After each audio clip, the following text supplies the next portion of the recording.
नमस्कार दोस्तों, अभी मैं आप लोगों के बीच 9th क्लास के ऑब्जेक्टिव क्वेश्चन का 50 क्वेश्चन पहले करा चुका हूँ। नेक्स्ट 30 क्वेश्चन को अभी इस वीडियो में मैं विस्तार पूर्वक देखेंगे। इसमें चारों ऑप्शन को मैं डिटेल से विस्तार पूर्वक आप लोगों के बीच रखूँगा।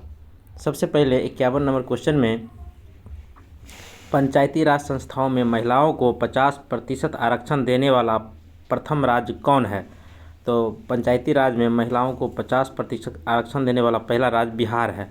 पंचायती राज से संबंधित एक वीडियो में इसे पहले भी बनाया हूँ, आप जाके देख सकते हैं। सेकेंड क्वेश्चन 52 नंबर, भारत में सर्वप्रथम आपातकाल कब लागू हुआ?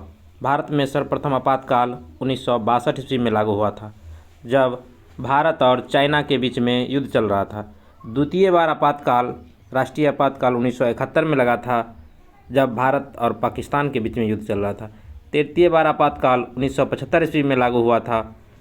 यह आंतरिक गड़बड़ी के कारण यह आपातकाल लागू किया गया था।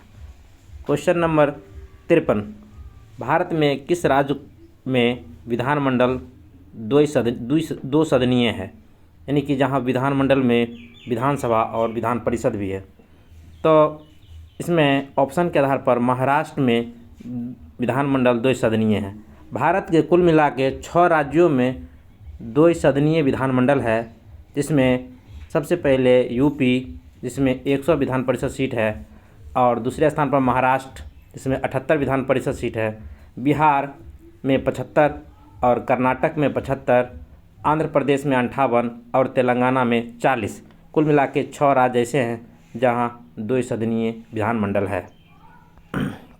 इसके बाद क्वेश्चन नंबर 54, धन विधेयक कहाँ पेश किए जाते हैं? धन विधेयक लोकसभा में पेश किए जाते हैं, लेकिन राज्यों का धन विधेयक विधानसभा में पेश किया जाता है। इसका ऑप्शन डी, बी और सी दोनों सही होगा। सर्वोच्च न्यायालय का गठन कब हुआ था? सर्वोच्च न्यायालय का गठन इस क्वेश्चन में ऑप्शन के अकॉर्डिंग 26 जनवरी 1950, लेकिन सर्वोच्च न्यायालय का उद्घाटन 28 जनवरी 1950 को किया गया था इंटरनेट के अनुसार, यानी 28 जनवरी 1950 सही आंसर है, जब उसका उद्घाटन किया गया था और उस दिन से कार्यवाही शुरू हुई थी। क्वेश्चन नंबर 56, राज्यसभा का पदेन सभापति कौन होता है? राज्यसभा का पदेन सभापति उपराष्ट्रपति होता है। उपराष्ट्रपति का चर्चा संविधान के अनुच्छेद 62 में है, राष्ट्रपति का चर्चा संविधान के अनुच्छेद 51 में है, और भारत में एक प्रधानमंत्री होगा, यह संविधान के अनुच्छेद 73 में कहा गया है। क्वेश्चन नंबर 57, निम्नलिखित में से क्या मौलिक अधिकार नहीं है? सूचना का अधिकार मौलिक अधिकार है। यह सूचना का अधिकार 2005 ईस्वी में लागू हुआ था। स्वतंत्रता का अधिकार मौलिक अधिकार है। समता का अधिकार मौलिक अधिकार है, जबकि पहले संपत्ति का अधिकार मौलिक अधिकार था, लेकिन 44वां संविधान संशोधन 1978 के द्वारा संपत्ति के अधिकार को मौलिक अधिकार से हटाकर कानूनी अधिकार यानी विधिक अधिकार में रख दिया गया है, और यह अनुच्छेद 300 के ए में रखा गया है। क्वेश्चन नंबर 58, 15 अगस्त 1947 की मध्यरात्रि के समय संविधान सभा में किसने भाषण दिया था? पंडित जवाहरलाल नेहरू जी ने भाषण दिए थे। क्वेश्चन नंबर 59, लोकसभा चुनाव हेतु देश में कितने निर्वाचन क्षेत्रों में बांटा गया है? तो लोकसभा के चुनाव हेतु देश में 543 निर्वाचन क्षेत्रों में बांटा गया है, और 2 एंग्लो इंडियन का नियुक्त किया जाता था, जिसे अब हटा दिया गया है। 104वां संविधान संशोधन 2019 के द्वारा आर्टिकल 334 को संशोधन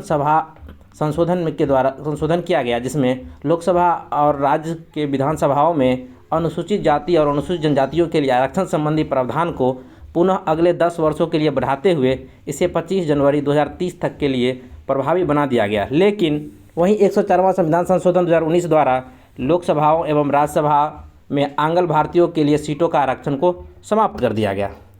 ये बहुत ही इंपॉर्टेंट है, आप इसे नोट कर सकते हैं। क्वेश्चन नंबर 60, निम्नलिखित में से किसकी नियुक्ति राष्ट्रपति द्वारा की जाती है? तो प्रधानमंत्री की नियुक्ति राष्ट्रपति द्वारा की जाती है। क्वेश्चन नंबर 61, निम्नलिखित में से किसे महाभियोग द्वारा पदच्युत या हटाया जा सकता है? तो राष्ट्रपति को भी हटाया जा सकता है और सर्वोच्च न्यायालय के न्यायाधीश को भी हटाया जा सकता है। राष्ट्रपति को अनुच्छेद 61 के द्वारा महाभियोग लगाया जाता है, और सर्वोच्च न्यायालय के न्यायाधीशों को अनुच्छेद 124 के 4 के द्वारा महाभियोग लगाया जाता है। क्वेश्चन नंबर 62, कौन सी संस्था देश के मौजूदा कानून में संशोधन कर सकती है? तो संसद देश के मौजूदा कानून को संशोधन कर सकती है। 63 नंबर, निम्नलिखित में से पूंजी क्या है? बीज, कच्चा माल, मशीन, ये सभी पूंजी है। इनमें से सभी आंसर होगा। 64, जवाहर रोजगार योजना कब प्रारंभ हुआ? 1989 में जवाहर रोजगार योजना प्रारंभ की गई थी। कृषि क्षेत्र में किस प्रकार की बेरोजगारी पाई जाती है? इसमें मौसमी बेरोजगारी या प्रच्छन्न बेरोजगारी जो दिखती नहीं है। क्वेश्चन नंबर 66, न्यूनतम मजदूरी अधिनियम कब लागू हुआ?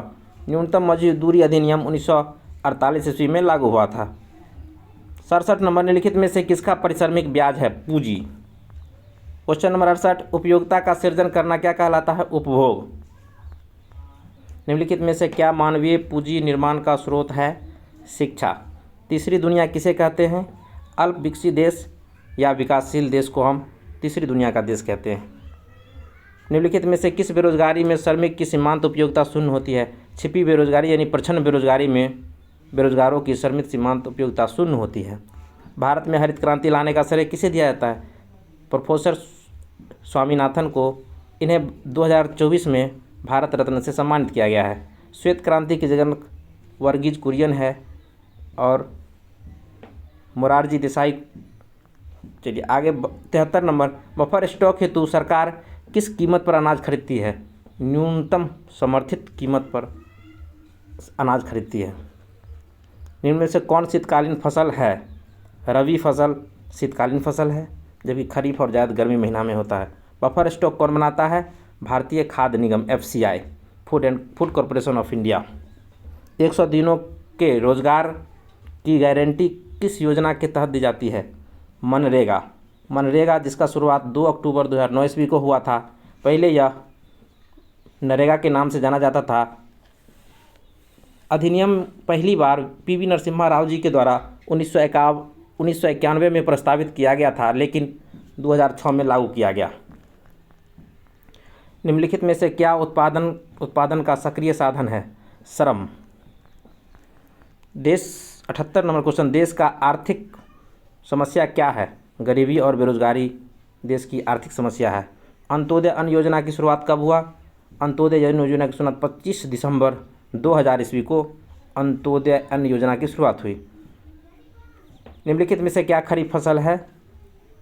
कपास खरीफ फसल है, जबकि गेहूं, आलू और चना रबी फसल है। धन्यवाद। इसी वीडियो के साथ ये वीडियो ख़त्म करते हैं। इसी क्वेश्चन के साथ आप लोग इसे चैनल को सब्सक्राइब और शेयर ज़रूर करें। धन्यवाद।